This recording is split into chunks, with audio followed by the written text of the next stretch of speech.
आबोत बहिन गोर लगै छियनि। कते दिन पर एलखिन हैं हमरा अंगना? हम नैहरा से कहिया नहीं एलियनि? 2 दिन ले तो गेल छलिए।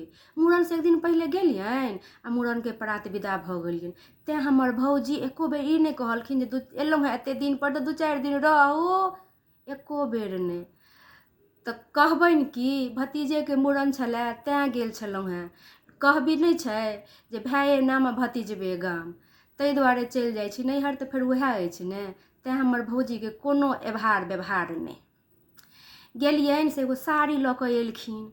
कहिया कतऽ के ओ सितारा मितारावला साड़ी पेटी बक्साके तरमे रहै छनि, बुझाइए केना रखनहो रहै छथिन।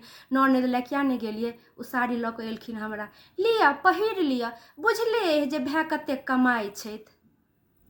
हम कहलियनि हाँ ये भौजी, अपने तऽ सिल्के साड़ी खाली झाड़ै छियै आ हमरा बेरमे भैया कतेक कमाइ छथिन।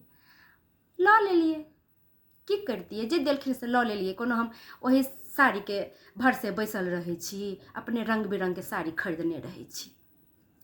से की कहियनि, मूड़न बेरमे देखलिए हमर भौजीके भौजी, हुनकर बहिन, हुनकर माय सब एक छाहा लाले रंग के सिल्क साड़ी पहिरने। हम कहलिए आइए भौजी, केना सबके एके रंग के साड़ी किनलिए, हमरा अलगे रंग के दऽ देलिए? तऽ कहै छथिन चट दऽ, ई साड़ी सब तऽ हमर भाय कीन कऽ देलकैया सबके पहिरे ला मूड़नमे। अहाँके भैयाके कहिया एते जुड़त जे हमरा देथिन एहन साड़ी पहिरे ला? हम कहलिए सएह देखियौ अहाँके भाय कतेक कमौआ छथि जे सबके बहिन के ओहिठाम मूड़न में पहिरे ला एक रंग के साड़ी देलखिन। भने नी के जे हमरा देलहुँ हैं से लऽ कऽ जायब। तऽ हमहूँ की कहियनि बहिन, हमहूँ ओहि छौड़ा के जे छठियार में साड़ी देने रहथिन सएह साड़ी लऽ गेलिए। साड़ी देख कऽ तऽ मुँह बिचकि गेलनि।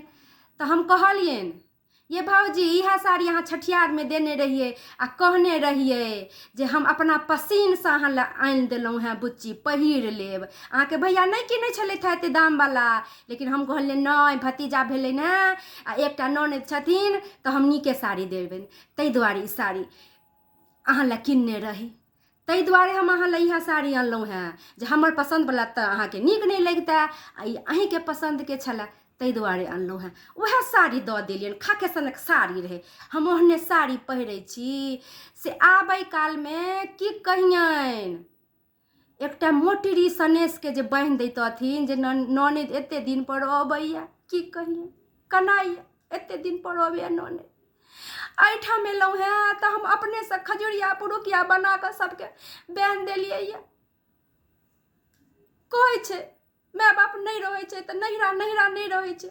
भाय बियाह भेलाके बाद भाय नहीं रहै छै, सब भौजाइके अधीन भऽ जाइ छै। की कही, कहबै तऽ लोक कहतै कि नैहराके घिधांस करै छै, बुझथिन एहने हमर भौजाइ छै। लेकिन की करबै, नैहरा तऽ फेर उएह छै, उएह भाय भौजाइ पर जाइ छियै, 2-4 साल पर तऽ जाइ छियै, बुझलखिन। आ हम एलियनि ताहिके प्रातेसँ खाली माछे मौसे अपना बहिन लए, अपना भौजाइ लए, अपना माय लए, अपना भाय लए सबखन बने। आ जाबे हम रहिए मूड़न दिनो जे खाखे सन खेनाइ बनल रहे, खाइयो के नहीं मन कर। कहुना कऽ एलहुँ, बुझलखिन। की कहियनि अपन नैहर के खिधांस, बाजे के तऽ मन नहीं करैत रहैया, लेकिन तेहने हुनकर छनि एभार व्यवहार, तें बजा जाइए, बुझलखिन। बैसौथ ना चाय बनाबै छियनि, हम देखथुन अपने नैहर के खिधांस में लागि गेलियनि। बाजक तऽ नहीं चाही, बैसौथ ना चाय बनाबै छियनि, चाय पी कऽ जइहथि, रुकौथ ना, बैसौथ कतऽ जेती, बैसौथ कहथुन ना की हाल चाल छनि, कते दिन पर एलथि हैं, बैसौथ।